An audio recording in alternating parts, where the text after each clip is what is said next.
Hello, StarCraft fans! This is Falcon Paladin coming to you with yet another daily Legacy of the Void upload. This is a game between Harstem and MaSa on Lerilak Crest. In the bottom left side of the map, we have the blue Protoss player. It is Harstem. And in the bottom right side of the map, we have the red Terran player. It is MaSa. So a PvT from Katowice 2016 that wrapped up a couple of weeks ago now. Still finding some good replays in that replay pack. For those of you who missed them so far, again, I'm not sure that every single one in that pack was cast. There's a section for Challenger casts that I don't think are super popular or were not watched by many people, so definitely going to go ahead and cover these absolutely for sure. And for you PvT fans out there, this one is for you. I actually like PvT a lot as well. I think there's a lot of stuff that can happen, a lot of different things. The battles are always very big and pitched. When there's Zerg involved, I feel like the Zerg army evaporates sometimes a little bit too quickly. They're a little squishy and there's a lot of them, right? But against Protoss and Terran, it's like two heavyweights just throwing punches at each other. Well, bam, well, bam. A lot of stuff can happen there. A lot of micro potential. The battles last a little bit longer. So if you can get an extra, like a storm in there or set up an extra liberator, it can actually make a big difference in the long run. So try to keep that in mind as you're playing Protoss versus Terran. All right, Protoss player, it looks like he is going 1 gate expand. There it is. There's the expand for Harstem. MaSa potentially going for a 1 Rax expand himself. Being annoyed by this probe from Harstem. So super annoying to have this happen because they regenerate health and the SCVs don't. Anyway, but the probe gets out of there. Gonna go ahead and chase that SCV around, trying to see where he's going. I think he's just scouting, nothing to worry about there, Harstem, and he realizes it, heads out the other way, and there goes the expansion. So both players are planning on playing this fairly macro style, not a one-base play, which we have seen in Legacy of the Void. Just not a whole lot, at least not on my channel. Reaper on the way for MaSa, 1 gate, Reaper expand into another barracks here, so not going for an immediate factory, planning for some early pressure, I think, out of 2 barracks, based on what we've seen in the past. Will it work out? I do not know. Reaper sneaking on up here, heading to the north. No, don't go north. You just scouted it. There's nothing there. Okay, all right, there it is. Now he changed his mind, saying, all right, so I'm thinking probably bottom left here. The SCV doesn't even scout to the top left either. That's weird. Alright, SV decides not to continue scouting. The Reaper's going to head to the bottom left. In production is a Mothership Core and an Adept. Both of them will be finished by the time the Reaper shows up. So this Reaper a little bit late in the grand scheme of things. Won't be able to get much information except for the fact there's a base here, which is fine. I guess you can assume that. But knowing it's not a one base can also be a nice little thing as well. Mothership Core sneaking on out, saying, get away from my house. Adept trying to catch it to Adept. Shade is faster than the Reaper, just barely, but the Adept herself is not. KD8 charge knocking back. Nicely done, MaSa. Good decision there on the micro.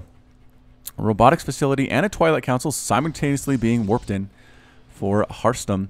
And MaSa is now going for that factory after that 2 racks opener. So a lot of Marines coming out. Going to do something with that tech lab. Yes, getting stim. And the factory is going to be used to do something here.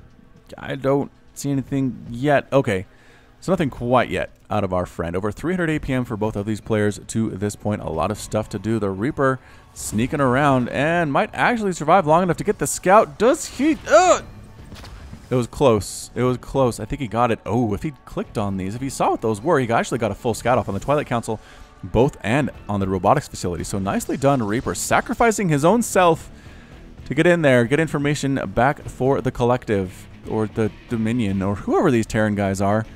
Seems like there's a bunch of different factions you have to worry about. Supply depot are right on there. Yeah, I mean, both players just kind of macroing up. Nobody really making any units to this point. There is a Cyclone coming up. Blink getting researched by Harstem, but his standing army is tiny right now. He has an Adept and a Mothership Core. Uh-oh, here we go. Photon overcharge now. Needs to do it. Needs to do it. Can he afford to do it is the question. He has enough for, I think, 2, almost 3. There's the Photon Overcharge, killing a couple of the Marines. Almost another one there, too, but not quite. And it's enough to force MaSa away.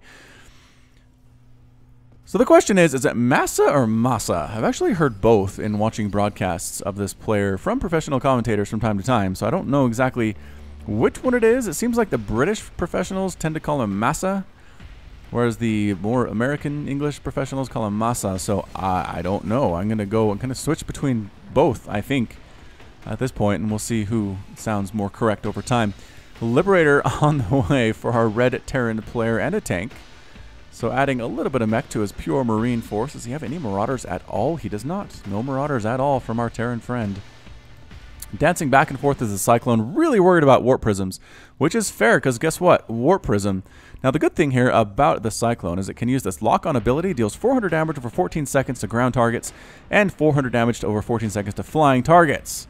So 400 damage is actually enough to kill a Warp Prism. Where is that thing?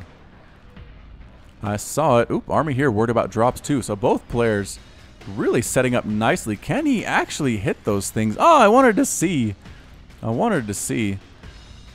Not going to happen though. Staying outside of that tiny sliver, that tiny circle there.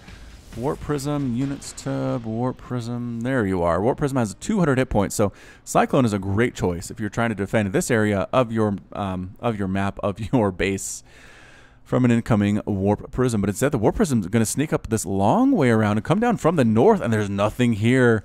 There are no turrets. There are no armies. There's nothing at this front door, actually. Okay, now Marines come down the field, come down the ramp, see what's going on. But the Warp Prism, I think, is going to try to make things happen anyway. Liberator should probably move up a tiny bit, maybe, but whatever at this point. Observer sneaks right on in, sees exactly what to deal with here. A scan and a kill. Scan, kill. Nicely done, MaSa. Wow. Beautiful play indeed. Scouting Marine checking for a third Nexus. Does he see it? He sees it. He sees it. Suicide Marine sees it. MaSa doing a great job scouting thus far. What do we have here? 2 Adepts. I'm going to guess more will get warped in here eventually. Nice pull, though, by MaSa, recognizing what's going on immediately and then just going back to work as the Adepts do get recalled. Another attempted drop. A lot of Marines sneaking on over there. Do they have that +1 attack? Almost there. Almost combat shield, sort of. It's a shorter upgrade. Should be there fairly close to the time they actually manage to land and start attacking. Observer scouting where this one single Marine is, which, I mean, good information to have. Maybe not top priority, though.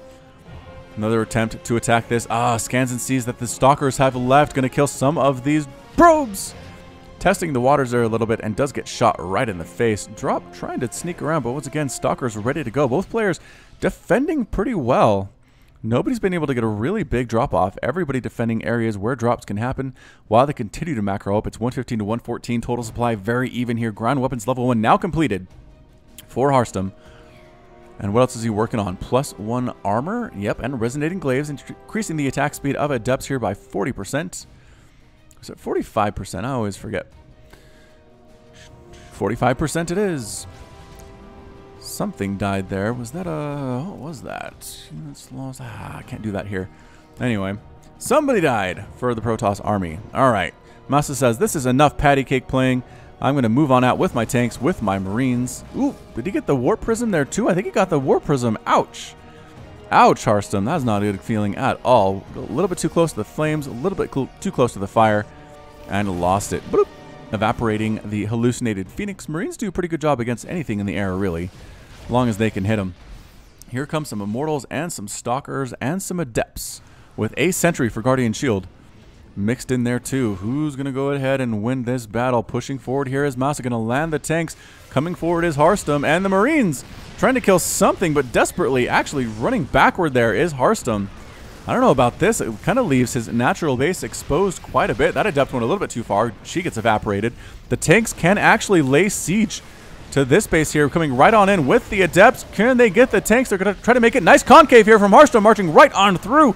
And yes, the tanks are being focused down very, very well, but there are a lot of Marines here too. Liberators setting up defender mode circles. The Stalkers are trying to focus them down fairly well. One Liberator dies almost immediately. The tanks, the Marines rather, still alive, assisting here. Are there enough Immortals to do this thing? Yes, enough Immortals and Stalkers and Adepts to clean those guys out.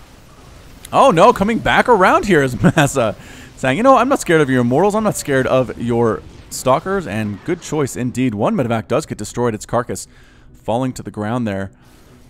And whew, that was a big one. Nice defense actually by Harstem. He took his time. He was patient, right? I mean, he didn't go for the defense as hard as he could. Liberator with 7 kills though. Resources killed. 7 workers killed by MaSa.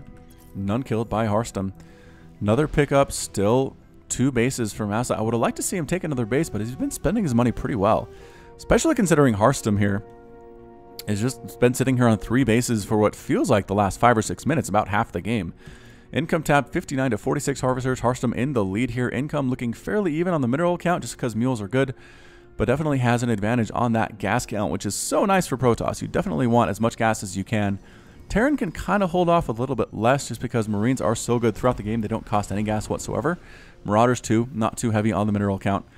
Picking up once more here is MaSa going to go for it. Hasn't really switched it up that much with his composition. He still has Marines. He still has tanks. Does he have some Marauders mixed in there too? Yes, he has a Marauder. Anyway, yes, one Marauder on the field. And can they kill that Adept? Nope. Nope. Can't quite do it. Oh, the Marine ends up taking a faceful though. Good scan of the Observer too. MaSa doing a great job noticing those Observers. You can see them on the map. You can actually see what they're doing. Just a little shimmer. You can't target them unless they're being scanned, but it is a good way, if you can watch what's happening there, Terran players, to take out Observers. It really helps a lot. Makes your opponent blind. Helps you be a little bit more aggressive in your play, and in the end, that really helps get those wins on the ladder. 154 to 156 total supply, army supply 96 to 104 in favor of MaSa, but we have Archons coming in. We have that +2 ground weapons, +2 ground armor for Harstem getting mixed in here too, and there's a Ghost Academy on the way for MaSa. Ghost Academy and an Armory coming up here too. Just both players dancing back and forth. Nobody really wants to commit at this point to what they're doing. Archon gets a nice splash hit off though. Wow. Again, 39 damage versus biological. It does 2-shot Marines. And if 2 of them are up there, that's a lot of dead Marines instantly, especially because of the splash damage. Is he still doing stuff with the Liberator down here? He is. He's going to die. But he killed a lot of workers at this base and actually held off the mining time, which helps accommodate for the fact they didn't have a third base until just recently. 162 to 175 total supply. Can the Adepts get in there? No! No, the Adepts, I think they're just scouting. I think they're looking for an opportunity in which to get in there and get on top of the tanks. But for now, not much is really happening. Wow, Marine, you are brave. And here it is, Harstem trying to come through and clear this out. There are a lot of Liberators there, but blinking forward into it, he doesn't care. He is walking through that Liberator count. Adepts coming from the backside first around there too, reinforcing Marines coming through, trying to clear out these here Stalkers and the Liberator. Still alive here. Only one, though. Only one Liberator in this entire army with a single kill, but is enough to chase everybody back. Photon Overcharge comes up. The pylon ends up getting destroyed there too. A lot of losses here on both ends of this battle, of this war. 103 to 116 total supply. MaSa pushing forward. He wants to try to get this thing over with as soon as he can from this point. The Marines coming up with their +1/+1 attack, getting rid of a pylon, getting rid of another pylon. Yes, very easily taken care of there. The Assimilator gets taken down too. That's going to actually take down the gas income for Harstem quite a bit, and he backs on out to protect the tanks, allow the tanks to do damage. But no, the Zealots charging through there, doing a great job. Not quite enough, but actually enough to distract fairly well. Immortals are trying to kill the tanks if they can. Not going to happen at all there. Liberators, defender modes, more Zealots getting marched in here too. Tanks 6 kills, 5 kills, 4 kills, 0 kills on that one tank, but can he get this Nexus? He's going to try to do it here. A lot of probes are dying. Little too close. A little close to the edge there. Trying to not really committing super hard to this as MaSa, but he wants to get it if he can. Can he get it? Is there anything Harstem can do about it? He doesn't want to walk into the defender mode circles. He doesn't want to walk into the tank fire here, which is up here as well. And there it goes. The Nexus falls. The Nexus falls. And MaSa has taken his Protoss opponent down to two bases. Right now, these probes have nowhere to go. Are they going to try to attack? Who's going for it? Harstem coming in with probes to absorb some of that damage. Good stutter step backward, though, is MaSa. The Archons right in the faces of everybody. Not a good feeling at all. Can he get rid of the Liberators? Yes, one Liberator ends up falling. The tanks in the back are completely unaffected, though, and that's it. A GG from Harstem. Harstem is defeated. MaSa is victorious, and Harstem has left the game. Woo! That was a good one. That was a good TVP. So some interesting things that I just want to discuss real quick. MaSa didn't actually get +2 attack. That entire time, his Marines and Marauders had +1/+1. He had a lot of tanks, a lot of Liberators, and just tried to make it work that way. Didn't necessarily go for the heavy bio play. And it worked out, right? I mean, it worked out for him in the end. Maybe players should be devoting less to that. But I don't know. But yeah, regardless, I mean, Harstem did his very best. He had some nice positioning there. He had nice patience. He had a good composition there, too. I think, like, Storm might have been a good idea. Maybe get some Tempest to deal with the Liberators, too. Maybe get to there at the 14-minute mark to help with dealing with those at the same time. But in the end, MaSa takes the win in our Terran versus Protoss today, and is going to be feeling pretty good about that. Alright, so that's it from me. This has been Falcon Paladin with yet another daily Legacy of the Void upload. Go ahead and hit that like button, hit the subscribe if you liked what you saw and what you heard today. You can also catch me on Twitter and Facebook, both at /Falcon Paladin. And until next time, as always, thank you so much for watching, and you take care of yourself.